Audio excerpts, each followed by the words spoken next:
Lord Howe Island, 700 kilometers from Sydney, in the Pacific, World Heritage Site.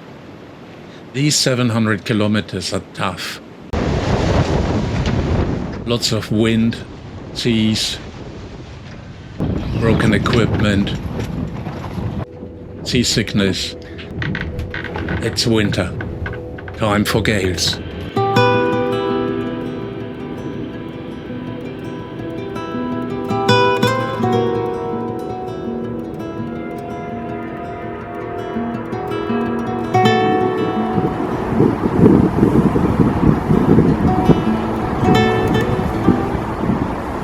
My journey begins in the killer section of the supermarket. I need 2 rat traps and a pack of poison bait to be placed in the vessel a week before it sails. I must enclose photos and submit 2 written applications. The photos must also show a clean hull. You don't want to introduce anything into the World Heritage Site.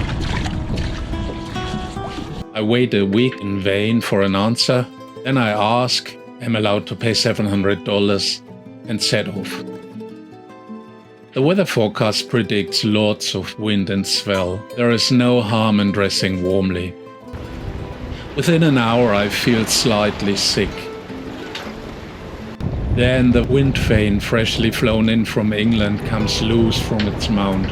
Only now I understand why the old vane flew off in the storm. It was because of this defective screw.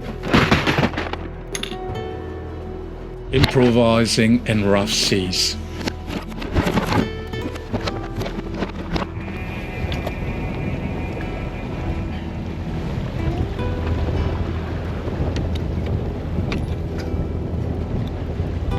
Well, that was tough leaving Sydney. Outside there was immediately very high swell and Rankin was shaking. I got seasick, took some pills, I got drowsy then, and in this situation I needed to repair the wind vane on the poop deck.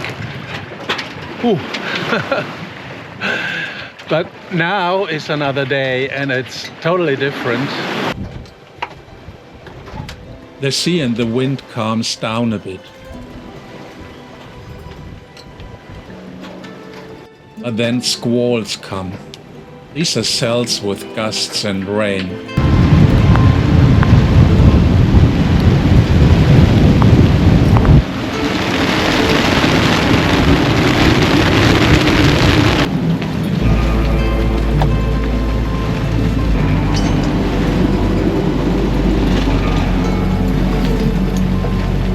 And once a squall has passed through, it's calm for the next quarter of an hour.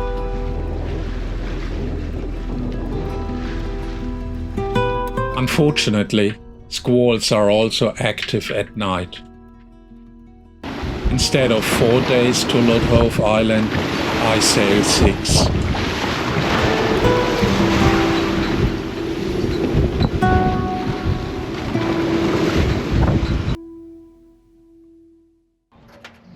And then this.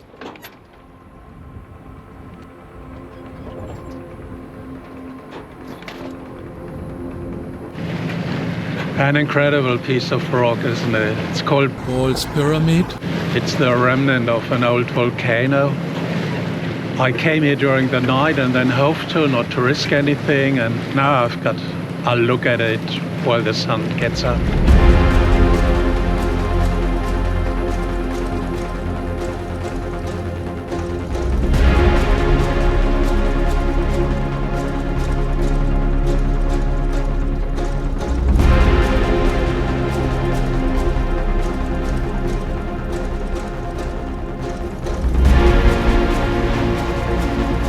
An incredible 570 meters high, so difficult to climb that it is only partially recorded geologically. One thing is clear, this is the remains of a once huge volcano.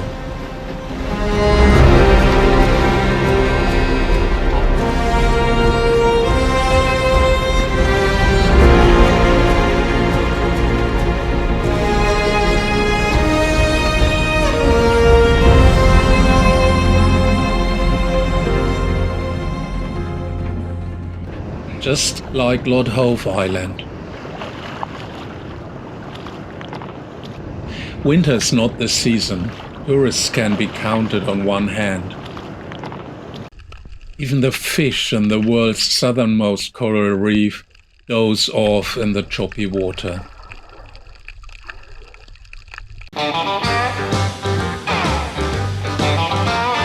I get my bike out of the front cabin and set off.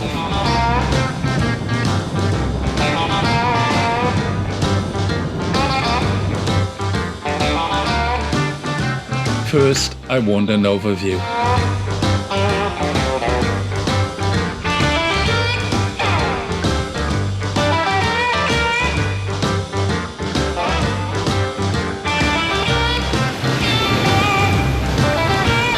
Then I set off in search of the geologically oldest layer. It's bright red and is difficult to access.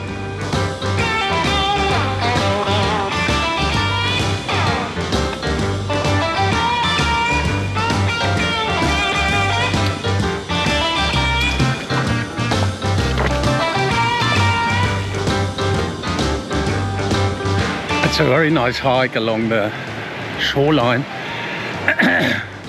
The problem is that I'm still feeling dizzy. Once you're on the boat, you're in these movements of the boat, and once you come ashore, I don't lose it. So it means my sense of balance is disturbed, and I really have problems to balance on this sort of rock.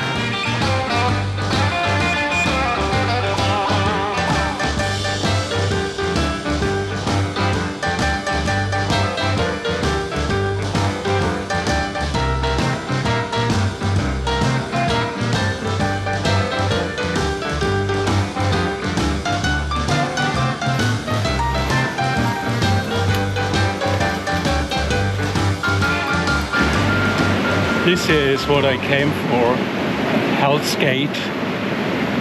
The red stuff is the most ancient layer of this island, 7 million years old. It's volcanic ashes, quite soft actually. And the black stuff is lava intrusion, coming a little bit later, maybe 300,000 years later through this.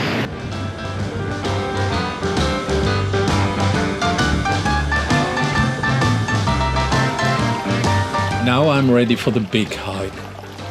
The highest mountain can only be climbed with a guide and costs $150. I think hiking is a human right and should be free. So I climbed the second highest mountain.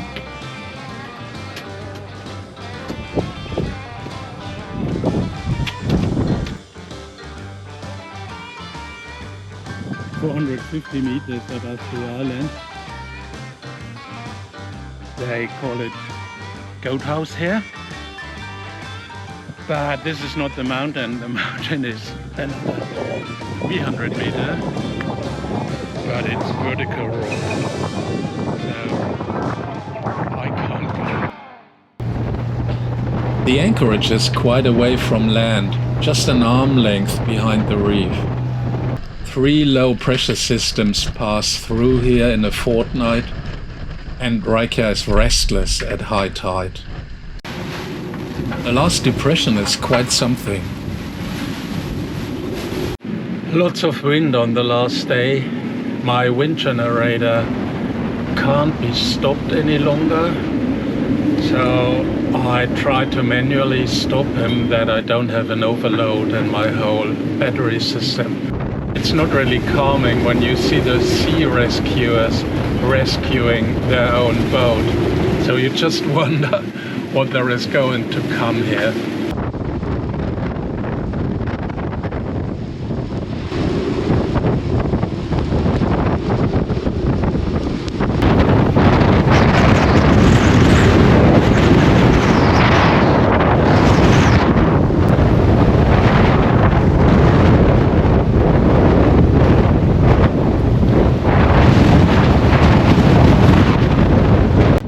storm has passed and the rotors of the wind generator have been shaved off. My rescue attempts were in vain. I dismantle everything.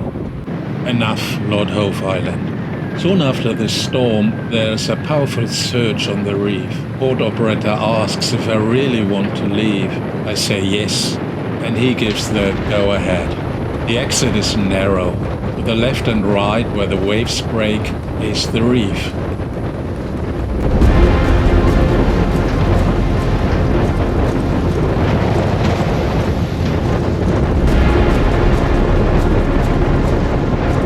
Then I realized that the companionway is not closed. While I'm still struggling with the lids, the sea punishes me immediately. Water splashes into the center cockpit.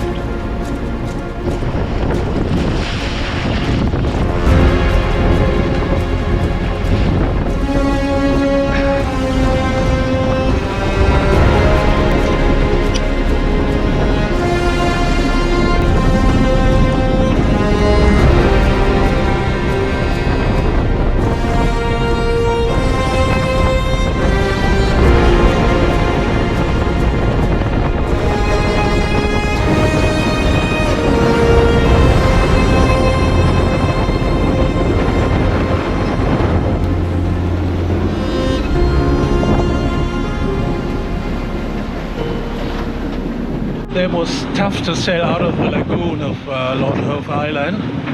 Really big seas. And now I'm on the open ocean. It's still very high seas, the highest I've seen so far. I reckon it's about 4 meters or maybe 5. But it's okay so far. Just a bit hard for the first day not to get seasick. My course heads north. Queensland and the tropics await. But the weather forecast shows red almost all the time, strong winds, and from the wrong direction, almost from the front. It's going to be tough sailing against the wind and waves. There are problems with both foresails. Let's have dinner first and then afterwards take action. I have no idea what is wrong with the genoa. With the jib, it's a shackle that opened and part of the furling system is on top. And there are two options. One option is to step into the mast to the top and get that part, bring it down. But with this swell and seas, it could be a dangerous thing and I could get very sick. The alternative is to find my very old jib that I never deployed before somewhere on the boat and try whether this works. Tomorrow there is a harder wind, so I need to be fit by tomorrow and I need to have a foresail, otherwise I can't make any speed and I will get nowhere. So yeah, let's have dinner and then go to action.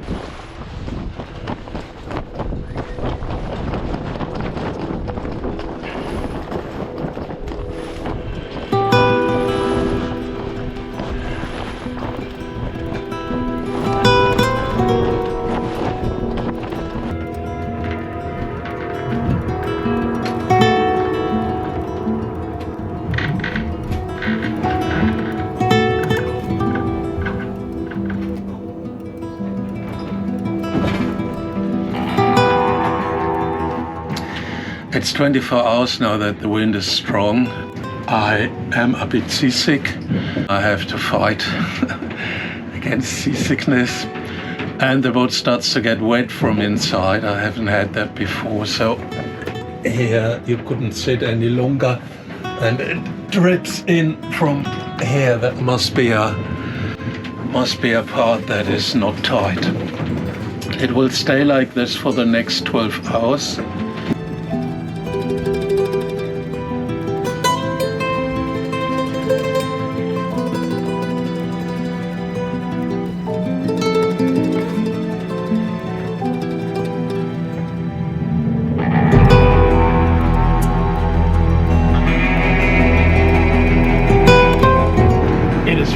remarkable what happened here in the last 36 hours. It is tough stuff. Surprisingly, because the wind is not that strong. It's 25 knots true wind, so in gusts maybe 35. But I go against the wind, which makes it faster, so it's 30 knots against the wind. And there are these huge waves, and they shake Reykjavik. And if you don't grab a hold somewhere, you end up in a corner helplessly. My route against the wind is like a roller coaster ride.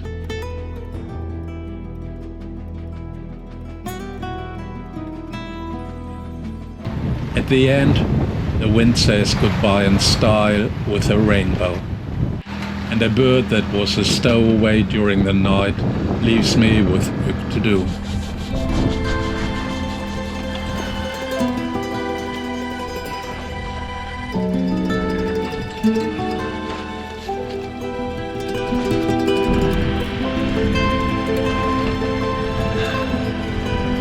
There is other work too. Because the wind generator failed, I must recharge the electricity with a petrol generator. But because so much water has got into the bow box, it scorches the charging plug. And Lady Musgrave atoll, Reykjavik lays calm for the first time in a week.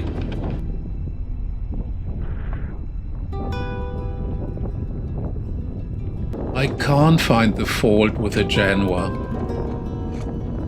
But I can pull down the furling system from the jib.